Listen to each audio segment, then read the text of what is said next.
मगर उसके बावजूद एक अफसोसनाक वाक़या है तो कंपनी के मालकान ने अपनी एक खुदा तरसी दिखाते हुए और मैडम सीएम के हुक्म के ऊपर 1 करोड़ रुपया पुलिस के हवाले कर दिया, ठीक है। और इस केस में 322 का जो केस होता है उसके अंदर ईपीसी के तहत कोई किसी किस्म की सज़ा दूसरी नहीं है सिवाय दियत के, और दियत का 1 करोड़ रुपये का चेक उन्हें दे दिया है। उसके बाद उनको जो है ना पाबंद सलासल रखना या हथकड़ियों में रखना या इस तरह जलील रुस्वा करना ये मुनासिब नहीं है। तो हमने अदालत की मदद के लिए और पुलिस की मदद के लिए और गवर्नमेंट की मदद के लिए ये एक इस्तदा की है कि जो सलमान यासीन साहब हैं जो जिनका कंपनी के साथ कोई ताल्लुक ही कोई नहीं है, उनको डिस्चार्ज किया जाए। जो कंपनी के मालिक हैं उन्हें वॉलंटरीली मेरे ज़रिए अदालत से कहा है कि ठीक है जी 2-3 दिन का अगर रिमांड हो जाए इस सारे मसले का हम खूबसूरत हल निकालेंगे, फैमिली को भी हम राज़ी कर लेंगे और गवर्नमेंट को भी आप तसल्ली तशफ़ी देंगे कि हमारा इसमें कोई कसूर नहीं था।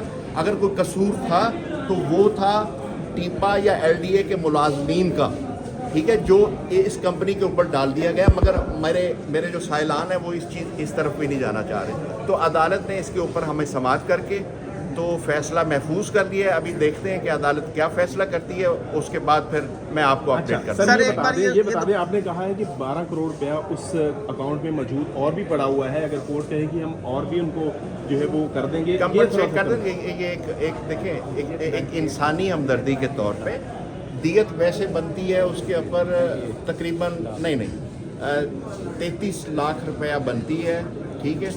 जो 2 जाने गई हैं उसके हवाले से 66 बन गई, उनने उसके ऊपर भी मतलब है आपके लिए 33 लाख ज़्यादा दे दिए, 1 करोड़ का तो दे दिया ना, ठीक है। और ये अदालत के फैसले के मुताबिक नहीं है, वो फैसला होता है दियत का फैसला होता है जब अदालत कोई फैसला अपना सादर कर देती है, किसी को कसूरवार ठहरा देती है तो, ठीक है। मगर उससे पहले ये जो पैसे दिए गए ये कंपनसेशन के तौर पे मैडम सीएम के हुक्म के मुताबिक जो भी ये मीडिया हाइप क्रिएट हुई है या हायरार्की जो है एक्टिव हुई है उस हवाले से, अदरवाइज उनको देना नहीं आता। मगर उनने एक गुडविल में एक गवर्नमेंट की मदद करने के लिए, सिस्टम की मदद करने के लिए और उन लोगों के साथ हमदर्दी करते हुए जिनका नुकसान हुआ है, 2 जानें चली गई हैं, उसके लिए उनने दे दिया। उनका ये कंडक्ट एप्रिशिएटेबल होना चाहिए मीडिया की तरफ से भी और अदालत की तरफ से भी और गवर्नमेंट की तरफ से भी। और मेरी ये बात नोट कर ले, मीटिंग वो मैंने भी सुनी है मैडम सीएम साहिबा की, मगर वहाँ पे अफसोसनाक बात ये रही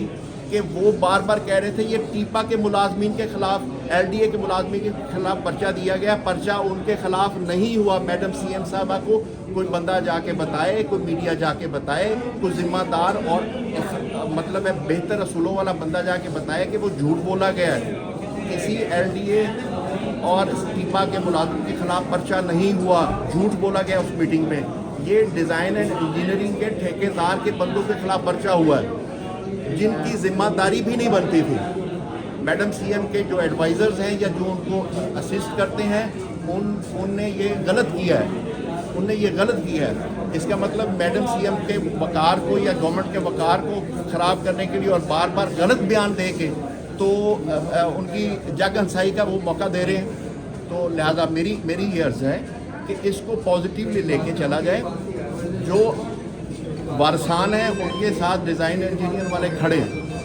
थैंक यू वेरी मच। अच्छा सर ये बताइएगा कि ये जो रकम है ये कंपनसेशन नहीं, दियत नहीं है, कंपनसेशन है? अभी ये कंपनसेशन है जो भी सीएम का ऑर्डर है उसके मुताबिक। नहीं, सीएम ने आपकी कंपनी को ऑर्डर दिया था कि पैसे दें? सीएम ने अपने जो फंक्शनरीज हैं, जो चीफ सेक्रेटरी साहब हैं, जो आईजी साहब हैं, उनको ऑर्डर दिया, उसके मुताबिक उनने उनको गिरफ्तार कर लिया और उनको नामजद कर दिया। और उसके बाद हमने उनको एडवाइस किया कि आप ये कंपनसेशन दे दें, आपको कोई इससे मतलब है कोई नुकसान नहीं हो चला, और एक इंसानी के हमदर्दी के तौर पे। अदरवाइज़ कानूनी तौर पे उनको देना नहीं आता, ये उनकी जुरिस्डिक्शन नहीं थी, ये उनके ठेके के अंदर काम नहीं था, ये बाहर मामला बना है। Thank you.